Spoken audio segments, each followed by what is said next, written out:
Il y a des histoires que nous entendons et qui nous font froid dans le dos. Ce n'est pas une exagération, c'est spirituel. C'est Dieu qui dit « Faites attention, car cela peut changer votre vie ». Ce qui est arrivé à Helena, une médecin respectée, dans un centre commercial de luxe en plein jour, n'est pas seulement un cas de racisme. C'est un avertissement. Un avertissement à ceux qui pensent être en sécurité simplement parce qu'ils ont un diplôme, un statut ou des bagues. Lorsqu'elle a été brutalement abordée par 2 policiers et emmenée comme une criminelle sans aucune preuve, même eux n'avaient aucune idée de qui elle était et surtout qui était à ses côtés.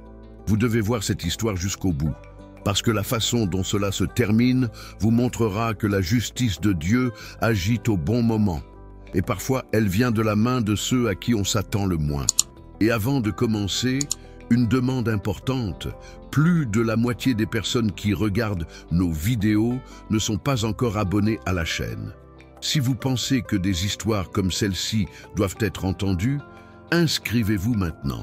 Cela permet de diffuser la vérité et peut-être de sauver quelqu'un qui subit une injustice silencieuse. Passons à l'histoire. Helena a toujours été une de ces personnes qui portent leur badge dans leur poche, même lorsqu'elles ne sont pas en service. Ce n'était pas une question d'ego, c'était une protection. Médecin diplômée de l'USP, référence en médecine intensive, elle a travaillé dans l'un des plus grands hôpitaux de São Paulo et a également coordonné un projet social axé sur la santé de la population noire de la périphérie. À 36 ans, elle vivait à Alto de Pinheiros avec son mari, le colonel Ricardo Mendes, et son fils de 6 ans, Gustavo. Ce samedi-là, le plan était simple. Acheter un cadeau d'anniversaire pour ma mère, déjeuner avec une amie au centre commercial, puis passer chez le fleuriste. Une journée ordinaire. Et, dans une certaine mesure, c'était le cas. Il était environ 11 heures du matin lorsqu'elle a garé sa voiture au sous-sol du Shopping Villemot, un de ces centres commerciaux de luxe où les employés portent des gants blancs et où les magasins ressemblent à des décors de cinéma. Helena portait un pantalon beige sur mesure, une chemise blanche, ses cheveux attachés en chignon bas et un collier en or avec les initiales de son fils. Alors qu'il montait l'escalator, il sentit ce regard. Ce n'était pas nouveau. C'était la même chose que j'avais vue depuis mon adolescence, quand j'allais dans les pharmacies ou les librairies. L'agent de sécurité du coin de l'œil, la dame serrant son sac à main, le vendeur qui suivait de loin. Mais ce jour-là, il y avait quelque chose de plus, quelque chose qu'elle ne pouvait pas nommer, mais elle sentait sur sa peau comme si la température de son corps avait baissé d'1 degré. Elle ne savait tout simplement pas que le froid était un signe avant-coureur de ce qui allait arriver. Elle venait d'entrer dans le magasin Montaret, spécialisé dans les vêtements en lin et les accessoires faits main, lorsque les 2 policiers sont apparus. Ce n'était pas subtil, ce n'était pas poli, ce n'était pas le protocole. C'était direct, sec, invasif. L'un d'eux, blanc, grand, avec des bras si épais qu'il rentrait à peine dans la manche de sa chemise, la désigna du menton et dit « Madame, venez avec moi, maintenant ». L'autre, un homme plus petit, chauve, avec une fine moustache et des yeux qui semblaient constamment suspects, tenait déjà la radio sur son épaule comme s'il était prêt à donner le code de la prison. Helena, confuse, répondit naturellement « Désolé, que se passe-t-il » Mais la question a été ignorée. L'une d'elles tirait déjà son sac. Là, au milieu du magasin, devant 2 vendeuses qui se regardaient sans savoir si elles devaient appeler le gérant ou faire semblant de ne rien voir, Hélène sentit une sensation ancienne envahir sa poitrine, une peur ancestrale, une chose qui ne vient pas du moment, mais de l'histoire. La même peur que votre grand-mère ressentait lorsqu'elle était renvoyée de son travail parce qu'elle parlait trop fort. La même peur que sa mère ressentait lorsqu'elle voyait son fils adolescent s'approcher de lui alors qu'il rentrait de l'école. Et là, avec son badge d'hôpital toujours dans son sac, avec le nom Dra Helena Marques imprimé en lettres dorées, elle a été poussée hors du magasin comme si elle avait été surprise en train de commettre un crime. Et jusqu'à ce moment-là, personne n'avait dit pourquoi. À l'entrée latérale du centre commercial, près du couloir de service, Elena était plaquée contre le mur. Le policier à la fine moustache sortit de sa poche une feuille de papier froissée avec une description générique griffonnée au stylo. Femme noire, environ 35 ans, taille moyenne, cheveux attachés. Juste ça. Pas de nom, pas de photo, aucune preuve. Elena a tendu la main pour ouvrir son sac et prendre sa carte d'identité, son CRM, son badge d'hôpital, n'importe quoi. Mais l'autre agent a fait un pas brusque et a crié « N'y touchez pas, main sur la tête !» La même Elena qui venait de sauver la vie d'un patient souffrant d'une hémorragie grave entendit alors un ton de voix qui semblait prêt à tirer. Le monde est devenu flou. Elle se demandait si c'était ainsi que ça se terminait. Si seulement ce jour-là, elle cesserait d'être considérée comme une personne. Et personne n'est intervenu. Pas de gérant, de sécurité du centre commercial ou de clients de passage. C'était comme si elle était isolée par un dôme de verre. Une femme blanche s'est arrêtée pour filmer de loin, mais lorsqu'un des policiers l'a regardée, elle a rangé son téléphone portable et s'est éloignée. La radio crépitait de codes indéchiffrables. Nous allons le prendre pour enquête. Mais je suis médecin. Et c'est possible. Va t'expliquer là-bas. Lorsque les mains ont menotté les poignets d'Elena, c'était comme si un morceau d'histoire se répétait en elle. La honte n'était pas liée à l'injustice, mais au sentiment que, même avec qui j'étais, cela arrivait quand même. L'humiliation venait du fait de savoir que tous ceux qui la voyaient menotter ne connaissaient pas son nom, sa trajectoire, sa vérité. Ils viennent de voir la scène, et pour eux, c'était suffisant. Le siège arrière du fourgon de police était sale, avec une odeur aigre de sueur et de désinfectant bon marché. La porte claqua avec un craquement sec et étouffé, comme pour sceller un destin. Elena essayait de garder le contrôle de sa respiration, se souvenant des exercices de concentration qu'elle faisait avec les patients anxieux aux soins intensifs. Mais c'était difficile. Le son de la sirène, le balancement de la voiture, le silence des policiers, tout cela semblait faire partie d'un rituel sordide. Aucune explication, pas d'écoute, juste le poids des suppositions. Alors que la voiture effectuait un virage serré, Elena se cogna l'épaule sur le côté et laissa échapper un « aïe » qui fut ignoré avec la froideur de quelqu'un qui était depuis longtemps déshumanisé. Pendant ce temps, à l'hôpital où elle travaillait, son téléphone portable s'est mis à sonner. C'était l'infirmière en chef qui voulait confirmer une procédure. Ensuite, sa mère a appelé, inquiète du retard. Alors, Ricardo, 3 appels manqués. Et là, à l'arrière de ce véhicule, Elena s'est mise à pleurer. Silencieusement. Pas de scandale. Un cri qui venait du fond de mon ventre, plein de colère, mais aussi d'épuisement. Car à ce moment-là, peu importait qu'elle ait sauvé des centaines de vies, écrit des articles scientifiques ou donné des conférences internationales. Elle n'était qu'une autre femme noire correspondant à la description. Et cette phrase résonnait dans sa tête comme si elle avait été gravée au couteau. Au commissariat, le temps semblait passer d'une manière étrange. Ni rapide, ni lent, juste décalé. Elena s'est retrouvée dans une pièce sans fenêtre, avec des murs écaillés et un ventilateur de plafond qui tournait avec un bruit irritant, comme pour se moquer de la situation. Personne n'a rien expliqué. Aucun avocat n'a été appelé. Elle avait déjà répété son nom, CRM, l'hôpital où elle travaillait, le nom de son mari, mais c'était comme crier sous l'eau. Un agent, visiblement mal à l'aise, demanda doucement « Docteur Elena Marquez, êtes-vous sûr de ne pas le confondre avec un autre nom ?» Comme si sa propre identité était trop improbable pour ce scénario. Comme si une femme noire ne pouvait pas être médecin là-bas. De l'autre côté de la ville, Ricardo le savait déjà. Il avait répondu à l'appel de sa belle-mère, la voix tremblante à l'autre bout du fil. Elle a disparu, elle ne répond pas, elle allait juste au centre commercial.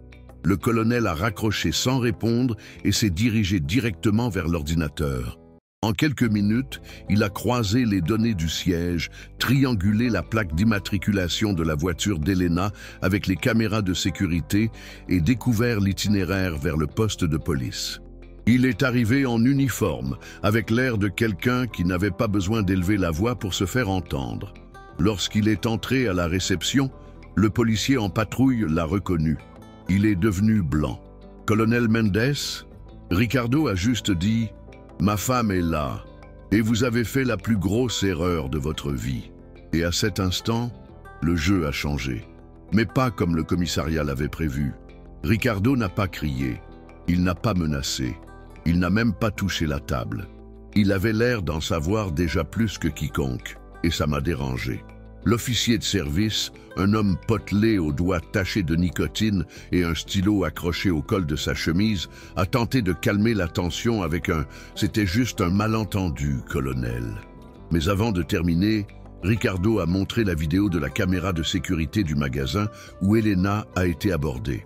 En silence, les secondes s'écoulaient sur l'écran du téléphone portable. Le médecin est poussé, ignoré, menotté. Le son n'était pas nécessaire. Les images criaient d'elles-mêmes. « Vous avez 10 minutes pour amener ma femme ici, sinon vous risquez non seulement une enquête, mais aussi des poursuites fédérales. J'irai jusqu'au bout. » Elena entra dans la pièce avec les yeux rouges, le visage taché de larmes séchées et les poignets encore marqués par les menottes. Quand il a vu Ricardo, il a pris une profonde inspiration, mais n'a pas souri. Il n'y avait là aucune raison de sourire. Il la serra dans ses bras sans rien dire. Il s'accrochait fermement, comme quelqu'un essayant de recoller les morceaux invisibles de quelqu'un qui était brisé de l'intérieur. Elle murmura. Il savait que je n'étais pas celle qu'il recherchait. Mais il voulait que je sache où est ma place. Ricardo ferma les yeux pendant une seconde. Ce n'était pas seulement de la colère, c'était quelque chose de plus profond, de plus ancien. Et à ce moment-là, il a pris une décision qui allait tout changer. Il n'allait pas simplement exiger une rétractation. J'allais arracher les racines de la pourriture qui a permis que cela se produise. La première chose que Ricardo a faite en rentrant chez lui a été d'appeler le procureur fédéral avec lequel il avait déjà travaillé sur des affaires de corruption au sein même du Premier ministre. Il a ensuite activé des contacts au ministère de la Justice, auprès d'ONG, luttant contre le racisme structurel et auprès de journalistes d'investigation. Hélène, assise sur le canapé, toujours incapable d'enlever ses chaussures, écoutait tout en silence. Ce n'était pas par faiblesse, c'était par stratégie. Elle savait que si elle voulait que cela ait un impact, elle devait agir avec précision. « Je vais donner une interview, en blouse blanche, avec le CRM à l'écran. Je veux que tout le monde la voie. » Ricardo la regarda avec respect. Elle était blessée mais pas brisée. Et c'est là que commença quelque chose de plus grand que ce qu'ils auraient pu imaginer. L'opération Équité. Le lendemain, l'histoire éclata. Des titres sur les portails d'information, des vidéos circulant sur WhatsApp, des publications sur les réseaux sociaux avec des millions de partages. Une médecin noire est menottée dans un centre commercial de luxe, même après s'être identifiée, est devenue le symbole d'un problème que beaucoup de gens prétendent ne pas voir.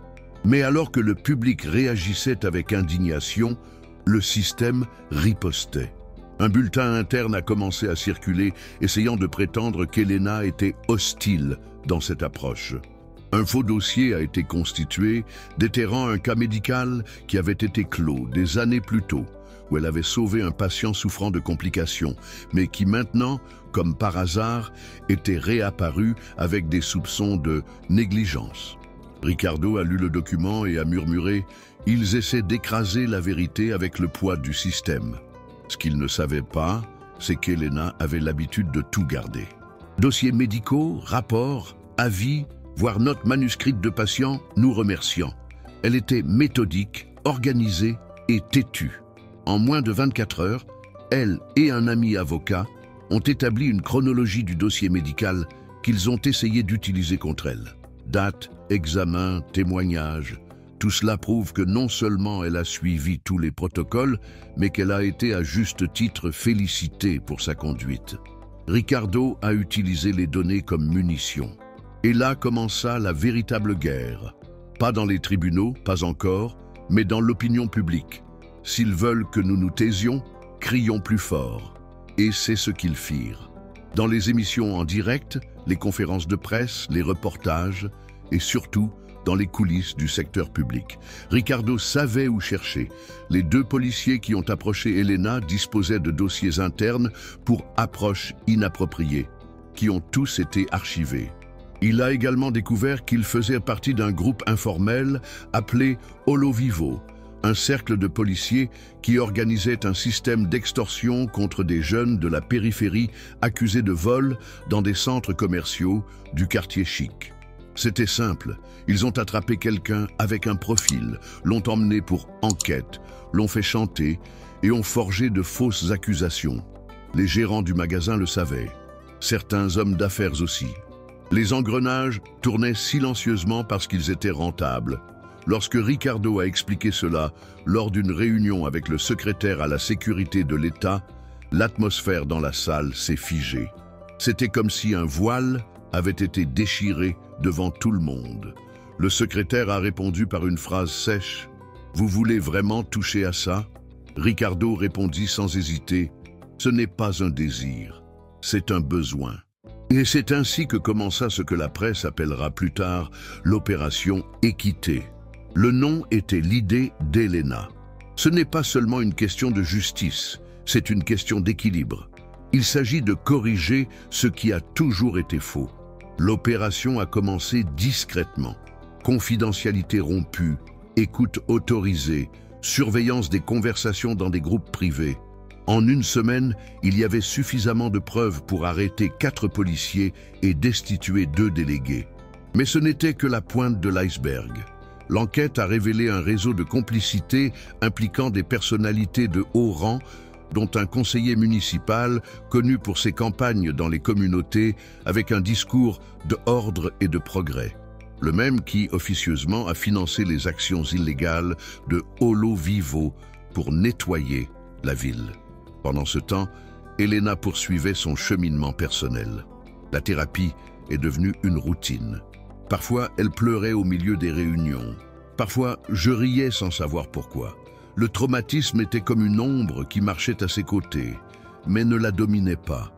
Et chaque fois qu'un autre cas de racisme structurel devenait visible en raison des répercussions du sien, elle se sentait plus forte, plus liée à une mission qu'elle n'avait pas choisie, mais qui était désormais la sienne. Ce n'est pas moi qui suis en cause, c'est tous ceux qui n'ont jamais pu riposter. Elle se le répétait comme un mantra. Un jour, lors d'un cours à l'université, un étudiant noir s'est levé et a dit « Vous me donnez le courage d'entrer à l'hôpital la tête haute ». Elena sourit. Là, j'ai su que quelque chose était en train de changer. En moins de 2 mois, l'opération Équité est devenue un enjeu national. Fantastico a réalisé un reportage de 20 minutes. Elena a été invitée à une audition au Sénat. Ricardo, qui a toujours travaillé dans l'ombre, a commencé à recevoir des menaces anonymes. Des notes laissées sur les pare-brises des voitures, des appels téléphoniques silencieux au milieu de la nuit, des regards en coin lors des réunions, mais il avait déjà décidé, il n'allait pas reculer. Lorsqu'un ami haut placé a tenté de lui conseiller de freiner en disant que le système n'aime pas les héros, Ricardo a répondu froidement « Alors il ferait mieux d'apprendre à vivre avec un héros ». À ce moment-là, 37 mandats d'arrêt avaient déjà été émis. Hommes d'affaires, fonctionnaires, politiciens, un par un, ils tombèrent. Le bouclier institutionnel commençait à se fissurer. Mais la chose la plus remarquable s'est produite un jeudi matin. Elena a été convoquée à une réunion extraordinaire au Palacio do Bandeirante. Il pensait qu'il s'agissait simplement d'une autre tentative de montrer le soutien institutionnel. Mais, en entrant dans la salle, elle a été reçue par des représentants du ministère de la Justice, du secrétariat à la sécurité publique et de la nouvelle commission de lutte contre la violence raciale.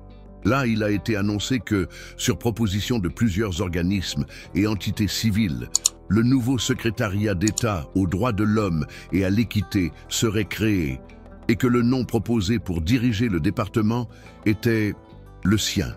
Le silence qui suivit fut rompu par une simple phrase. « J'accepte, mais pas pour me mettre en avant. J'accepte pour m'assurer que d'autres Elena ne vivent pas ce que j'ai vécu. » L'investiture d'Elena était symbolique. Elle est montée sur scène vêtue d'une robe blanche, d'un collier de perles et d'une blouse de laboratoire repliée sur son bras. Un geste qui est devenu une image de couverture de magazine. Derrière elle, il n'y avait pas d'agents de sécurité en cravate, ni de politiciens en costume coûteux. Il y avait des maires, des jeunes de la périphérie, dirigeants de mouvements civils, représentants des favelas, des terreiros et des églises. Le discours était direct, sans fioriture. Je ne suis pas ici pour moi. Je suis ici pour chaque visage ignoré, pour chaque nom effacé, pour chaque vie devenue une statistique sans jamais avoir eu la parole. Lorsqu'il eut fini de parler, il n'y eut pas d'applaudissements répétés. Il y avait des pleurs, de soulagement, d'espoir, de personnes qui, pour la première fois, se voyaient représentées là où auparavant, elles ne voyaient que des portes fermées. Dans les mois qui suivirent, le travail fut intense. Elena a coordonné la création du protocole d'équité, un nouveau modèle d'approche policière axé sur les droits de l'homme qui est devenu obligatoire dans toutes les entreprises de l'État. Un canal de signalement anonyme a été créé, ainsi que des ateliers de formation antiraciste dans les académies de police et un programme de mentorat pour les jeunes noirs intéressés à rejoindre les institutions publiques. Ricardo a continué à travailler dans les coulisses, aidant à la stratégie et à la coordination, tout en veillant à ce que la famille reste forte. Gustavo, leur fils, portait désormais dans son sac à dos un papier portant le nom complet de sa mère et la phrase suivante: « Elle est médecin. En cas de problème, appelez ce numéro. » C'était dur, mais c'était réel, et ce n'était que le début d'un changement qu'ils étaient prêts à soutenir. Malgré toutes les réalisations, il y a eu des jours difficiles. Elena se retrouvait encore prise de spasmes d'anxiété lorsqu'elle voyait une voiture de police passer trop lentement près de sa voiture. J'évitais encore certaines allées du centre commercial. Et quand j'ai vu des vidéos d'autres attaques violentes sur Internet, j'ai eu mal au ventre comme si c'était encore elle. Mais maintenant, il y avait un réseau.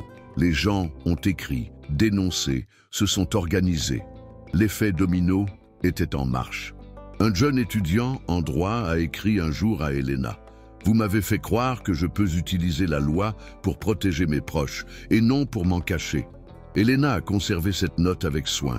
Il n'a pas annulé la douleur, mais il lui a donné un sens. Un jour, alors qu'elle rentrait chez elle après une audience tendue, Elena trouva Gustavo en train de dessiner dans le salon. C'était un dessin simple et enfantin, mais il y avait quelque chose là-dedans. Il avait dessiné une femme en blouse blanche, menottée au sol et portant une couronne sur la tête. « C'est toi, maman. Plus personne ne peut te retenir. » Elle a pleuré. Parce que cette image, avec ses lignes tordues et ses couleurs hors du contour, en disait plus que n'importe quel titre. C'était le regard de quelqu'un qui voyait tout de près et comprenait. C'était le regard de quelqu'un qui a grandi en sachant que sa mère s'était attaquée au système et avait gagné.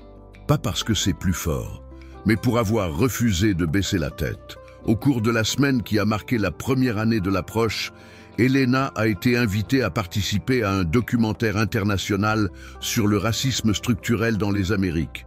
Pendant l'enregistrement, assis sur une simple chaise, dans un cadre neutre, l'intervieweur a demandé: « Que diriez-vous à Elena à propos de ce jour-là, assis dans le fourgon de police, ne sachant pas ce qui allait se passer ?» Il y eut un long silence.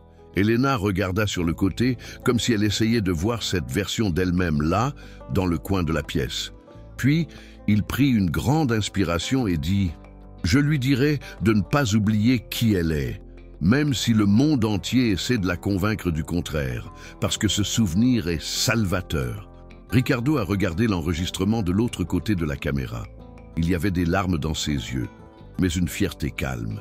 Le même homme qui, pendant des années, a combattu le crime organisé, a maintenant compris que la corruption la plus dangereuse était celle qui se déguisait en normalité, du protocole, par routine. L'expérience d'Elena a non seulement transformé leur vie, mais aussi son sens même de la justice.